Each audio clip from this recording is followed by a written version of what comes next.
The Jack-o'-lantern Bowl. Ghosts vs. Monsters. A spectacular game. Hi everyone, this is Will O'Toole for Park Ridge Sports History, welcoming you to another edition. This week, I tell you, it's amazing how things kind of formulate my mind about what I'm going to do for each show. And this week I was watching all day. I had basically the house and the TV set to my own. As I was doing some work, I was able to watch continuous action of college football. Probably one of my favorite sports going on.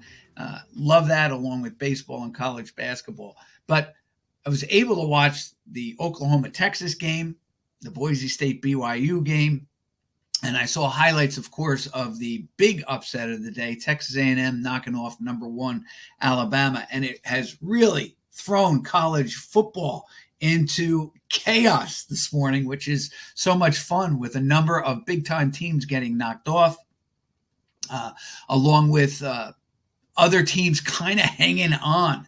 Can you say Notre Dame? Hanging on. And Cincinnati really cementing a chance at playing for the championship and getting into that round of action come New Year's Day 2022. Anyway, I was doing the cartoon because I do love this time of the season, especially with Halloween, because it gives a cartoonist so many different themes, so many ideas that you can work with.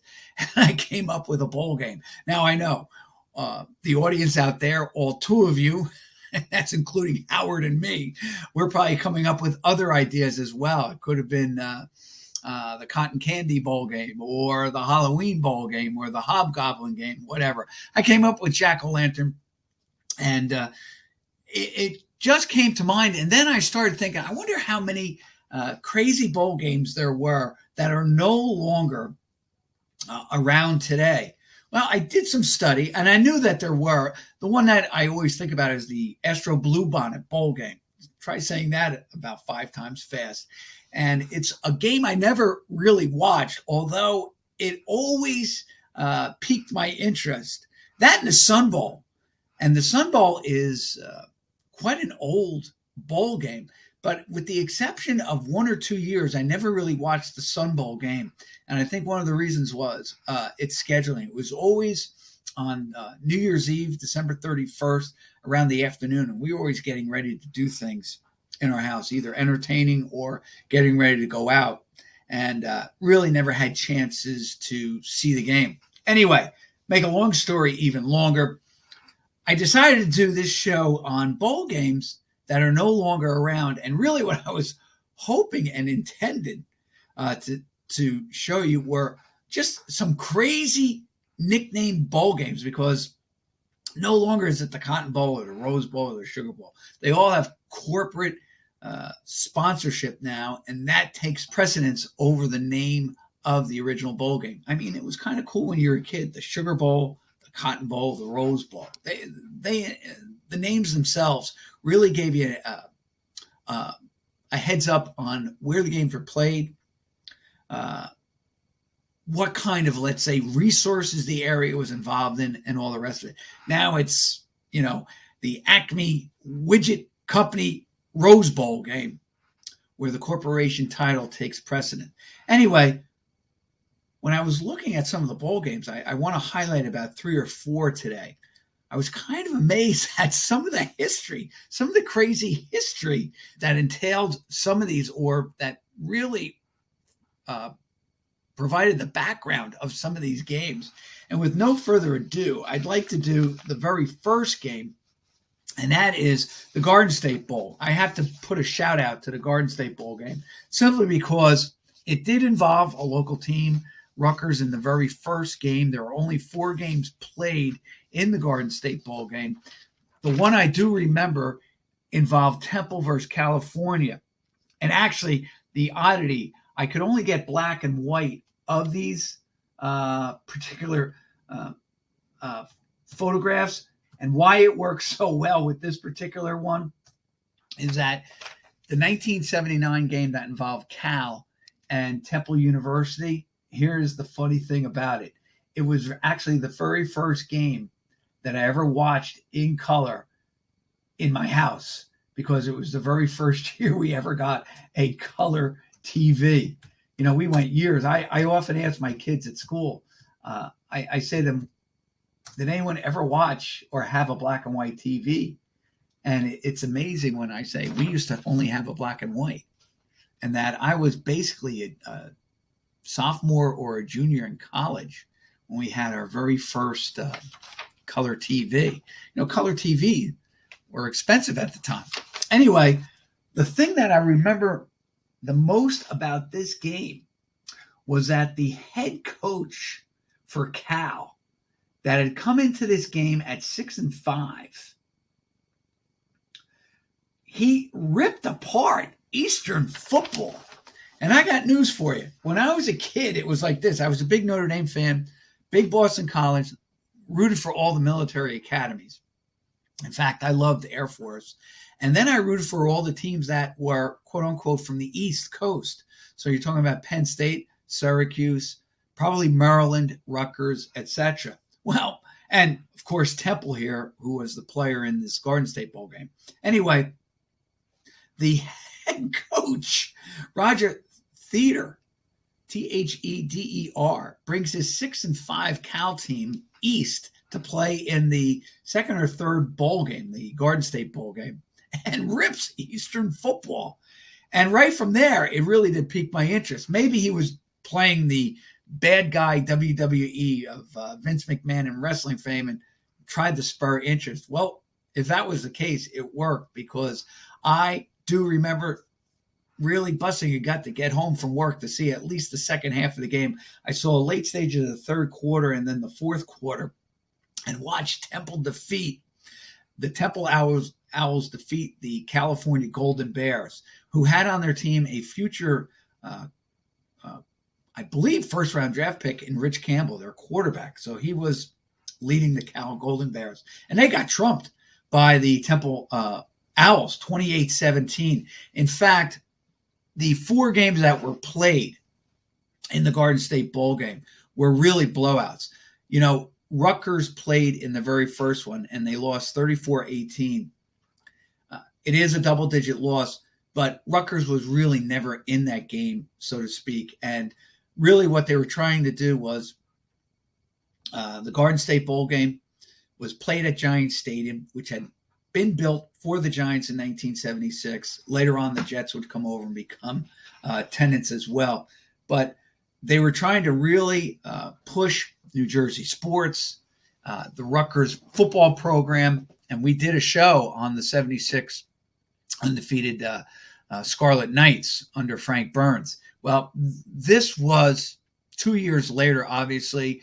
These were Frank Burns' teams, and they managed to basically put together a bowl game just so that Rutgers get into it. They brought in a pretty good team, Arizona State. Unfortunately, Rutgers was here, and Arizona State, which was a mediocre Pac-10 team at that point, was still so much lights out ahead of Rutgers. There was quite a bit of building for Rutgers to do. They get defeated 34-18. The following year in the Garden State Bowl game, I do believe Navy played. And the reason why I remember that is that in that Garden State Bowl game, there were 4, as I mentioned. No, it was Temple against California next year. The following year, Houston and Navy play. And there are 2 reasons why I remember that game. First of all, it was a blowout. Bill Yeomans, I do remember, was the head coach of Houston. And I think it was George Wells who was of Navy. But Navy had on it, I believe, a quarterback from Verona, where I grew up, Fred Retzel. And Navy had a pretty good season that year, came in, and Houston was just too big, too strong, too powerful, and they overwhelmed the midshipmen. I was kind of disappointed, pulling for the Navy midshipmen again, military academy, all the rest of it. But that game precipitated and this was great for Seton Hall, where I attended. It was the catalyst for a future basketball game to be played at the Meadowlands between Houston, the Cougars, against the Seton Hall Pirates. Now, it was going to be played at Continental Arena. It happened to be the third college basketball game played there. The only reason I know this is because I was there for that particular game. It went into overtime. Danny Calandrilla, who would go on to be Big East Player of the Year, sank a shot in overtime that helped the Pirates stun the Cougars, who I think were number 4 going into that game. And they were led by Sports Illustrated, had touted Rob Williams, a guard for All-American status, or was going to be among first or second team All-American basketball players. But on that roster, and basically coming off the bench, was a future Hall of Famer Akeem Olajuwon for the NBA, Houston Rockets, who would go on, and basically Houston would go to the Final Four that year. I believe they went in 83, and of course they went in 84 and lost to the Georgetown Hoyas, as Olajuwon would have greater days after that night. He was still very raw and came off the bench. I think he had 4 points in that game. Anyway, Seton Hall played, though, in typical continental basketball fashion and New Jersey fashion. Seton Hall, New Jersey school, would play not in the first men's basketball game. They would play in the second. Why? Because prior to the Seton Hall game, which was part of a doubleheader package, Villanova and Providence squared off. And I think Villanova defeated Providence in the first ever men's basketball game. The night before, the women were the first college basketball teams to ever play, and that was the Rutgers women's team, and they played UCLA. I think maybe Rutgers did win that game. But regardless, I think that was December 3rd, and the Seton Hall game was December 4th. It's amazing. Some things that you can remember off, and then other things I really got to look up sometimes. But anyway, that Houston game would spur talks between Seton Hall and the Houston basketball program. And I can remember all that coming about from this Garden State game. And then the final game was played the following year, Tennessee versus Wisconsin. And the only reason I say following year, okay, that makes sense, right? Well, wait until you see what happens with these other bowl games. But Tennessee defeated Wisconsin, a game I do remember. In fact, I thought about getting tickets for that, but I think I had my fill of being out in the cold. Now, I'm the biggest hypocrite because I love the cold games, the mud, the snow, the rain, all the conditions. But I think I kind of begged out of going to that game because the previous month in November, I saw Rutgers play Pitt at the Meadowlands, and the Scarlet Knights got trumped 52-3 by a Dan Marino-led team. And I can remember sitting in the loge seats. I had long johns on. I was really layered in all kinds. It had to be one of the coldest days I ever spent outside. And you have to understand, I worked for 25 years outside, so I was used to the cold. But for that day, it was just brutal. And when I was offered tickets for the Tennessee-Wisconsin, I said, thanks, no thanks, thanks just the same. Anyway, Tennessee defeated the Badgers 28-21, and that was it for the Garden State Bowl. And then they said, you know what, we're going to take the Garden State Bowl game. We're going to take that whole idea, and we're going to promote it. And if you recall, in the late 80s, early 90s, they had it as a kickoff game. Now, I did go to one of those. Virginia played Notre Dame the year after Notre Dame won its last national championship game. And I saw those games. And BC had played in it against BYU the year after Doug Flutie had all those remarkable games and all the rest of it. So one thing led to another. Regardless, both entities are now defunct. So maybe there's talk for another Garden State Bowl game. Who knows? Maybe with this year's Army-Navy game being at in the Meadowlands. I shouldn't say the Meadowlands, the MetLife Stadium. I have to be honest with you. I like the look of the old Giant Stadium. The MetLife, it looks like a rusted garbage can to me. Listen, I'm no architect, scholar or expert, that is just the look that it gives to me. And I've been there for a couple of things. But it's a good stadium, actually, to watch a game in. It's still cold, just like Giant Stadium, but it's not a bad venue. And the reason I say that, I'm going to lead into my next game, which is the Gotham Bowl. And the reason why I want to bring in the Gotham Bowl is that it lasted 3 years, or it hoped to. And actually, this was a game, one of the reasons why it didn't last that long was that it wasn't heavily financed, because I didn't realize this until I started doing some investigation. I had heard of the Gotham Bowl. If you were a Batman fan, you would definitely know about the Gotham Bowl. But and you thought it didn't really exist. You thought it was just from the comic books. But this Gotham Bowl was played. It was actually the last Gotham Bowl game ever played, and it was staged at Yankee Stadium. And Nebraska and Miami were involved in this. And apparently, from what I've read, and of course, the reason why I'm showing this is twofold. This is Willard Mullen. He did the illustration, I do believe, of this. If it's not Willard Mullen, I'm telling you right now, he's an excellent copy of him. I actually don't see a name listed on this. The reason why I do believe it's Willard Mullen is that his characters were so animated. They were very elongated, almost like an El Greco, but they give so much of a look of animation, which I like so much. And of course, the Gotham Bowl down there. And this was probably the program for it.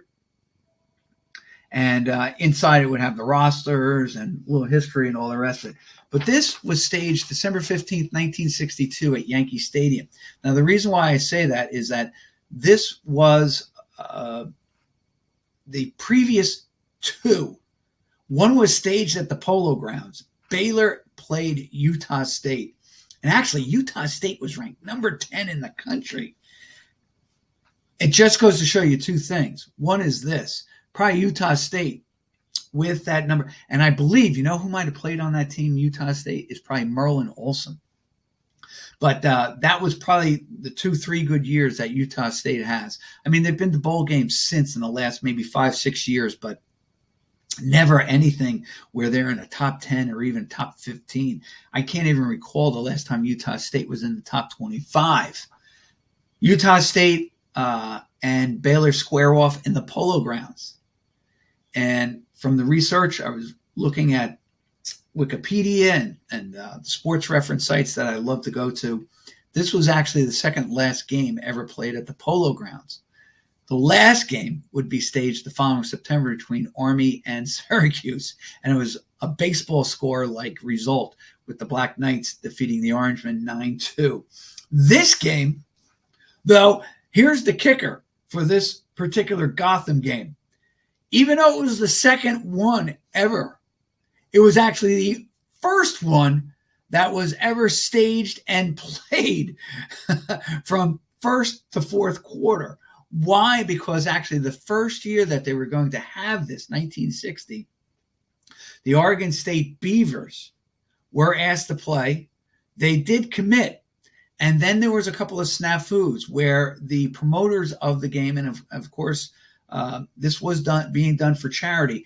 For whatever reasons, they messed up. And when Syracuse was offered the invite, I guess they were a little upset at how the protocol was, and they declined. And they couldn't get another. In fact, it actually stated that they were trying to get Syracuse, or they tried to get two other schools. I think Holy Cross and Colorado turned them down.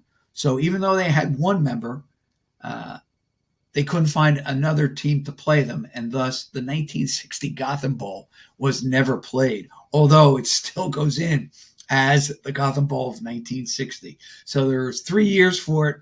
Only 2 games were played, and there were 5 participants. Kind of crazy. And the reason I bring up Army, interestingly enough, was in the last stages of the game. And, you know, last year Army played West Virginia in the Liberty Bowl in a game that was pretty good. If you recall, they were supposed to play in Louisiana, and they couldn't find an opponent because of COVID last year. So what happened was they did want to play. The Liberty Bowl had an opening, and they kind of mixed and matched. And it turned out to be a pretty good game on December 31st of last year. Went into the late stages, and West Virginia defeated the Black Knights 24-21, beat them by 3 points. Anyway, the next game I'd like to do really involves, and this is going to be a shout out because it does involve Georgia and Texas A&M, my last two pretty much of these bowl games. And that is, well, no, you know what? I have one other one I want to get to. And that was went from kind of a funny story to kind of a really great story. I don't know whether I showed this particular football, but this was a football from the 1961 Mercy Bowl. Now, when I first saw this, I was saying, Mercy Bowl? Is it Merci Bowl, like in the French word, thank you, or whatever, but it is M-E-R-C-Y, Mercy Bowl. And when I started to investigate it, I didn't realize this. And the game was staged for another charity, only this one was, they were raising donations for families and wives and children of players and coaches and other members of the San Luis Obispo football team that were tragically killed the year before in a plane crash. And of course, when I was reading this, it kind of sent chills up my spine because I remember being in the 5th grade when in November of, I believe, 1970, the Marshall football team from West Virginia, they had a tragic plane crash as well, and it killed almost all of the members of the football team. There were a couple, ironically, that stayed behind because of injury and didn't accompany the team on the trip. So when I saw this Mercy one and I saw the football, it was really something that was great. And it was staged in 1961. It was played in Los Angeles in the Coliseum, I do believe. And the two participants were Fresno State and Bowling Green. And I think, from what I read, Bowling Green was in it because I believe San Luis Obispo was either was going to play Bowling Green and the disaster happened. Yeah, it was. According to Wikipedia, San Luis Obispo had just played a game against Bowling Green the year before, or just played them, and I guess on their flight home, the plane crashed. And so Bowling Green was asked to play. Fresno State participated. Fresno State had been unbeaten in 1961, and they defeated, or in this game, Fresno State defeated Bowling Green 36-6. Now, forward 10 years, and Fresno State again plays in the Mercy Bowl. And I do believe it's for the same pretty much charity. And this time it was staged, the Mercy Bowl, in 1971. Cal State Fullerton, which does not have a Division I football team, they're a great baseball program, they played Fresno State. And this time it was again for the 14, I'm reading this right now from Wikipedia. I just want to read it exactly. This Mercy Bowl was staged in 71 between Cal State Fullerton and Fresno State in memory of the 14 surviving children of the 3 Cal State University Fullerton assistant coaches and a pilot who died in an airplane crash a month earlier. So almost similar circumstances. Instead of San Luis Obispo, it was Cal State Fullerton. And it was done for the surviving children of 3 assistants and a pilot who were tragically killed in a plane crash.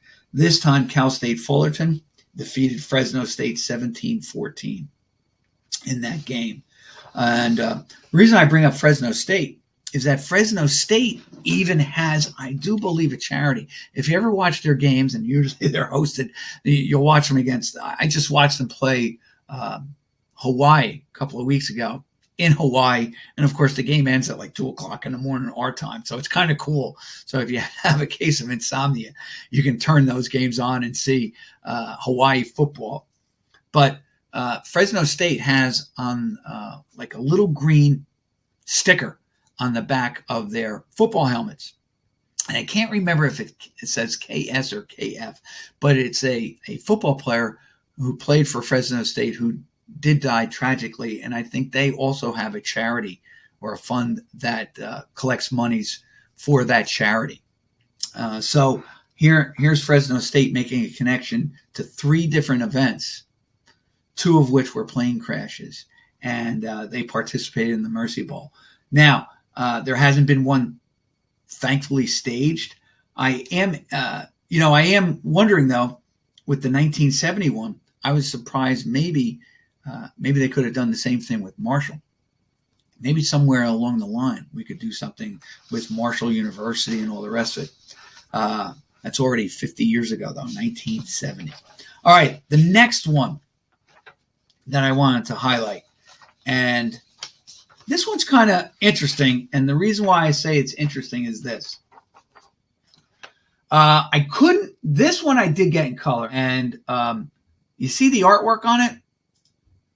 This is a fellow by the name of Giles Crockett.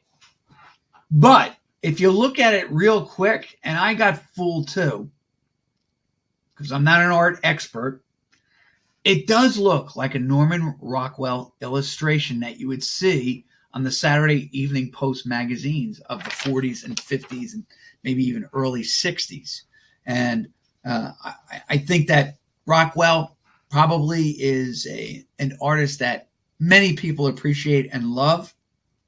And you know that he has it's that Yankee look. And when I say that Yankee look, that it so typifies that New England sense of the 40s and 50s. And again, very angular, it looks to be very elongated bodies, similar to like Willard Mullen and like El Greco. But I know this Rockwell, and I'm sure this artist who illustrated the cover of the Presidential Cup Bowl game. All right. I am sure he was heavily influenced. Now, the only problem, I don't know too much about Giles Crockett, because when I was starting to do this show, I did look him up and really couldn't find anything quickly about him. So I have to do a little bit more investigating on that, because now my interest is piqued. I want to find out more about him. But the Presidential Cup Bowl was staged in College Park, Maryland, where the Terps play. And I am sure it was probably imagined that maybe Maryland would play in it if they couldn't find another ball. You got to remember that Maryland in the late 40s and early 50s, they had some good football teams and a pretty good program. They are very similar right now with Rutgers. I think they are way above their head in the Big Ten. Really, Maryland was I always saw them as a basketball school. They did have some success in football. I remember they had a guy named Mark Manges who did make the cover of SI back in the mid-70s. So they've had some good teams, but if you take a look, they would go 10-1, but they would beat all the teams in the ACC and maybe play one good team outside, as I recall. And I could be wrong about that. I know they always seem to lose to Penn State every year. The one year that Manges was there, I don't think they played Penn State, but he does make the cover. And they were in the top 10, maybe 15, the one year he was there. They do go to a bowl. I think the one year that I'm talking about, they finished 10-1. Anyway, this Presidential Cup staged at University of Maryland at College Park. It was between, ready for this, the Georgia Bulldogs and the Texas A&M Aggies. And the reason, I wanted to show you this. Here's the Presidential Cup ticket to the game, staged in December. And the Aggies have a coach by the name of Harry Stitler or Steitler. Why this happens, I don't know. But basically the night before the game, Steitler, who's the coach of A&M, claims that he's attacked by a number of people, that he was basically mugged and robbed, I think, as the story goes on. Well, as the police investigated, they discover that that wasn't really the case at all, and that Steitler made up the story, but that the real story was that he does have an altercation with a person that he knows. Now, just from my investigation, I mean, again, I was really interested in finding out more about this story, but I couldn't find anything on the A&M website or their football page, whatever. I would love to go back into this, but time permitting. Anyway, he does state that he knew the person and that the altercation was something very personal. So I'm wondering, did he have a fight with maybe one of his assistant coaches? Did he have a fight with one of the players on the team? Or maybe the administration, people who accompanied the team on the trip? Whatever the case, Steitler does tender his resignation after this game. I think not immediately, but maybe a month, maybe 2 weeks, a month after the game, and really ends his career as the A&M coach. He never had a great record with the A&M Aggies. In fact, they come into this game at 5-4. And the interesting thing is they take on the University, the Georgia Bulldogs, who entered this game 6-1-3. Now, 3 ties. There have been years where I've seen teams tie once, maybe tie twice, but 3 ties. It'll never happen today because of the overtime rules that they have employed in the college. Very similar, if you think about it. There's no time element. It's almost like baseball, almost like baseball extra innings, where you get the hit, then I get the hit. And of course, being the second guy up to try to score in overtime in college is so big, because at least you get to see what your opponent does. If you hold them to no points, all you need is a field goal.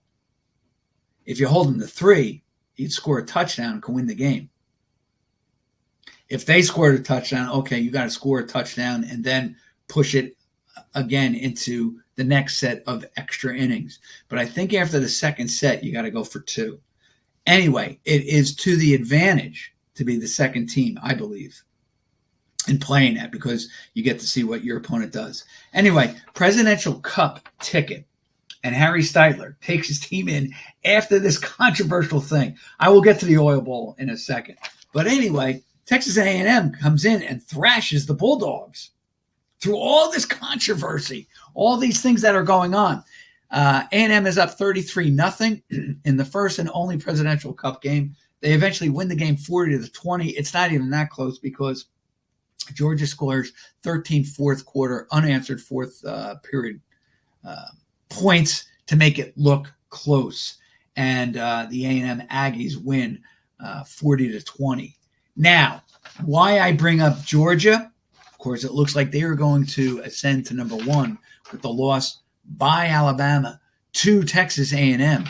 And I'll tell you, this is amazing how fast life goes. I was thinking to myself, when was the last time A&M defeated a number 1 team? I thought I was going to have to go back, and then I realized, wait a minute. You go back to 2012 with Johnny Manziel, who's a Heisman Trophy winner. He won on that game.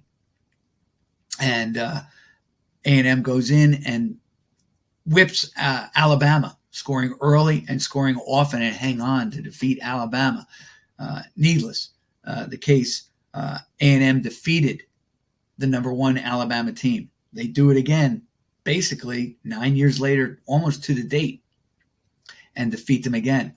Now, this sends, right now, college football into chaos, because with that loss, all right, Georgia goes up number 1, but it really does open up possibilities and really good challenges, particularly by Cincinnati University. And the University of Cincinnati, the Bearcats, of course, they throttled Temple Friday night, 52-3. That's why I like this show so much. All the teams that I'm talking about, they all are interconnected. And they defeated, of course, Notre Dame last week. And Notre Dame is kind of hanging by an edge right now. They really have to, this is kind of wild. They have to hope that Cincinnati goes on undefeated, and obviously Notre Dame has to go undefeated. And as Cincinnati kind of whips up on its opponents, it's big. And here's the thing. SMU defeated Navy last night to keep maybe their hopes alive, because SMU, if they keep winning, Cincinnati and SMU will battle, and that could potentially be Cincinnati's last top 25 opponent that they play. And if they defeat them, that would really make a case for them to be included in the playoff picture.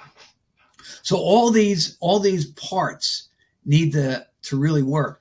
Meanwhile, when you think about it, Notre Dame needs Cincinnati to keep winning, theoretically SMU to keep winning, and then hope to really overwhelm their opponents. Now, they still have SC and Stanford on their schedule.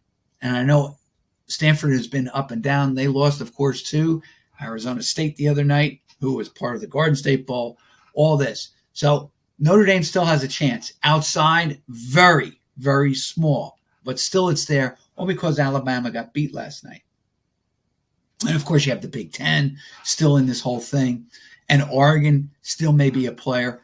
BYU, though, losing to Boise State in that second game that I was watching yesterday, because Oklahoma came back and throttled, defeated Texas basically in the last 2 seconds of the game with that big breakaway run. It was an exciting game. It was one of those games. I have to be honest with you. I really believed Oklahoma was going to win that game when they were down 28-7. It so reminded me of Cam Newton when he was at Auburn, and they fell deep behind Alabama over the Thanksgiving Day weekend, I think 2010. This was the year that Newton leads Auburn to their championship, and Newton rallies the team the same way that Oklahoma was rallied by their young quarterback. I think his name is Williams. Anyway, they scored, but it was one of those games where you said, this lead is not good, and they kept banging back, edging back, and then finally they win. Spectacular catch by the wide receiver for Oklahoma. Unbelievable sense of presence to get his foot down. It was just a great catch. It was a great game. That was followed by the BYU Boise State game. And really, BYU blew their opportunity to be where Cincinnati is. And they probably would have had a better resume than Cincinnati, because they had beaten two Pac-10, Pac-12 teams, Utah, and I believe they beat Arizona or Arizona State. And I think they had one more big time game. They could have gone unscathed and really made a pitch to get into that playoff system as well. Now it's done. Losing the Boise State, which is having an up and down season, hurt them, especially losing at home, especially losing the way that they did. All right. Now we get to Georgia. See how everything ties together?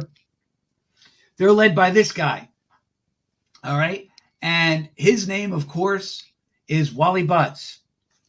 Wally Butts, here's the interesting thing. Wally Butts wins a national title with the Georgia Bulldogs. He actually coached a Heisman Trophy winner, and this happens to be the Maxwell Trophy winner, Maxwell Award Trophy winner, Charlie Trippi. And here was his Heisman Trophy winner. They were actually teammates post-World War II.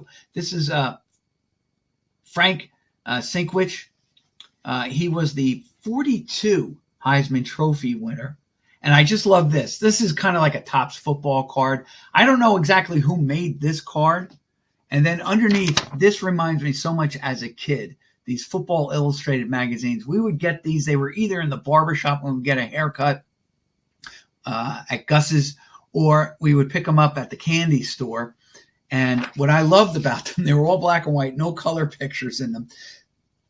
They had all the statistics, and basically it always seemed like it was a gambler's type of magazine, because they had the spread and all the rest of it.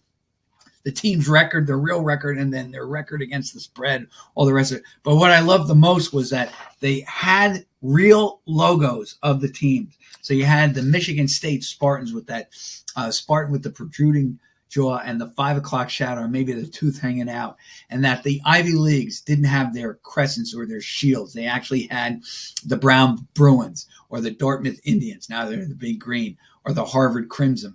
I think it was like a pilgrim as their logo. And that's what when I saw this, I had to print this out because that brings back so many memories. All right, so Wally Butts gets thrashed by the Texas A&M Aggies in this game. But the interesting thing about Butts is that the Saturday Evening Post, after Butts had stepped down as coach, and he goes 140, 86, and 9 with a 615 winning percentage at Georgia, and he does, like I said, win a national title. He actually goes 5-2 and 1 in the bowl games. But Butts sues, along with Bear Bryant, they sued the Saturday Evening Post for libel. And the basis of the trial was that basically the Saturday Evening Post had a story accusing Bryant and Butts of fixing a game. They sue, and they win in court. And originally, Bryant had sued for $10 million. And according to the story I'm reading, Butts won $3.06 million in the case, and Bryant settled for $300,000. But the big deal was that many people believe that Saturday Evening Post, their demise came as a result of losing this case and losing the libel case again with Georgia and Alabama, their coaches, Bryant and Butts, and that this put the magazine out of business. It's incredible, the whirlwind things. The one last one I wanted to mention was the Oil Bowl. And of course, I had the picture up there, and I'll hit that maybe for another day. Stage between Tulsa and Georgia.